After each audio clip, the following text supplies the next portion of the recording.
on Storyboard, we speak to Troy Ruhanen, the Global President and Chief Executive Officer of TBWA, about business, talent and technology and his expectations from India. We also speak to award-winning playwright, author and worldwide creative director of TBWA, John Hunt, on the challenges in the business and about how agencies and clients shouldn't be mesmerized by technology. And we find out who won it big at Effie Awards 2015. Hello and welcome to Storyboard. This is Shibani Gharat. TBWA India has seen a lot of senior level changes in the recent past. Not surprising for an agency whose chief believes in hiring and retaining the right talent. Troy Ruhanen, the Global President and Chief Executive Officer of TBWA, in a chat with Storyboard editor Anant Rangaswami, spoke about his mantra to have the very best talent at the bottom and in fact overpay the bottom and also the very best talent at the top. On his maiden visit to India, Ruhanen spoke about his expectations from the country and how data can be used in advertising and how CES was an inspiration. Troy, thank you for talking to us. And welcome to India. Thank you. It's great to be back. So, before we get to India, I thought I'd bounce off you what's happening in this business. You know, there's a board which says, you know, why do you want to be in the business? So, why do you want to be in the business? I think it's a time where creativity is really needed. I think right now you're finding there are a lot of conventions that exist in the world. I think we all have access to a lot of information. We all have access to similar information. And we can arrive at pretty much the same destination if we're not careful. So for me, the ability to apply a creative filter against that, to be able to move a brand to a different position, to find white space to grow, is absolutely critical, because growth is the big thing that people are looking for right now. There's a lot of conversation in Davos last week around where is growth going to come from. There's some people are skeptical about growth. I think overall, there's a lot of money sitting on the sidelines, and the only way to unleash that money is to be able to apply your creativity to identify an opportunity and then to go pursue that. Sure. So for me, it's a viable business. It's a viable business, I think, forever, quite frankly. And I think I'm excited because now we have access to more data that's going to be able to give us more insight. And with that insight, we can then turn that on. And so I think it's going to be a golden era, actually. You brought up the D word, the data word, and it's a double-edged sword. You know? One of the problems is that the marketer keeps telling the data and not looking so much at, and often look at the wrong data. So how do you deal with that? I mean, you need to be in sync with the marketer there. You do. I think you have to prioritize, what are clearly the goals that you're trying to reach. So you have to be unified and united in terms of exactly what are you going to pursue, what do you think drives the business ultimately, and what is going to drive your growth. And then you've got to use data appropriately to do that. I never live in fear of research. Some people think creative agencies are afraid to touch it. I grew up on Procter & Gamble. Absolutely. I know what drives business. And I look to research to help provide insight and to look at verbatims to see what people are really feeling about the quality of our work or our brand or whatever else. But the trick here is it's got to be actionable insight. And the problem is there's so much information that you can build a case whichever way you want to turn your business, right? If you want to sort of manage your audience one way, you can find any data to do that, and likewise the other.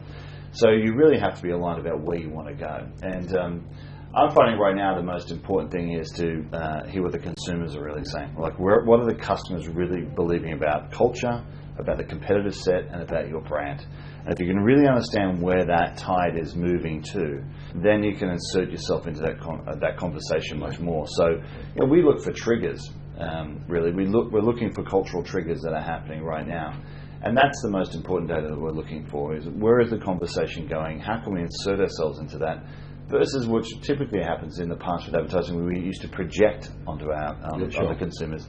Now we've got to involve ourselves with them and actually insert ourselves at the right time. And yes, there's a lot of information around. There's no doubt about that.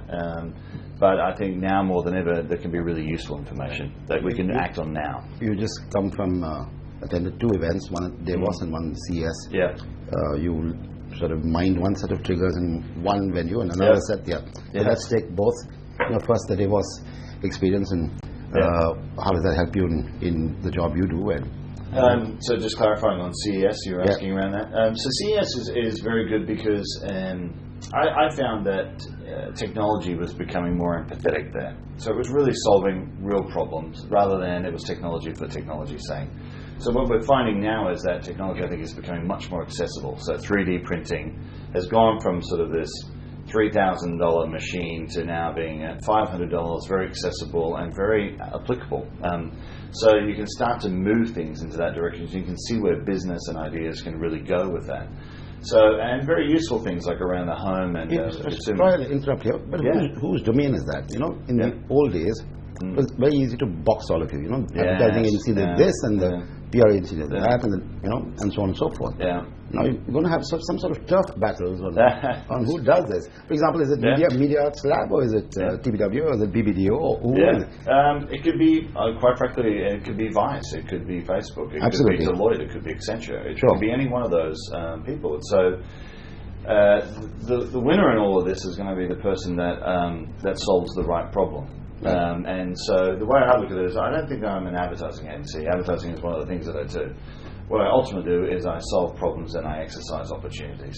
And how I do that today, I've got a much bigger canvas to work off. And so whether it's I actually create an experience, or whether I'm through 3D printing, or whether I do it through social, or whether I do it through a big campaign on television, it's whatever ultimately solves the problem. Because the only business I'm in is growing my client's business. And if I don't grow that, I don't have a business. So I have to now be able to paint with many colors. And I'm excited by what I see at CES, because I can see that there are many more ways in which I can impact a consumer, which is meaningful to them. And because just for the sake of it is, if you're just chasing for awards or whatever else, that's not a sustainable business model for me. So no, I think CES was very eye-opening in that sense. It showed, I think, to a lot of the marketers that there are many more ways in which to solve problems out there. And that actually technology is not something to be afraid of. It's actually becoming really accessible very, very quickly. Davos, on the other hand, was obviously at a very big macro level. Go back to the CES conversation and say, what you need on the marketer side as well as the agency side is a talent pool, which currently I'm not sure exists in either the marketer side or the agency side. So how do you see that panning out? So I think we've got to be very choiceful around talent. I think what we live with a bit of a fallacy that we're going to retain people for their careers. The 25-year career at a company, I don't believe it. So no more Jean-Marie Roux and Nick Lauer. I'm not sure, to be honest with you. There'll be some. There will be some, but it won't be the norm. And I think we should let go of that. I don't think this group of people coming through want that. I think they're into having experiences, obviously, that are broader. And I think our job should really be to manage, the way I talk to our company is that we should have a capital I structure. We should have the very best at the bottom and overpay at the bottom. We should have the very best at the top. So you take a hit. And do that. And in the middle is where you take it out. Because the truth is, we try to manage these people through the middle because we think we're going to keep them forever. And the truth is, they don't really stay. And the fact of the matter is, we tend to overpay in the middle for what the job ultimately is.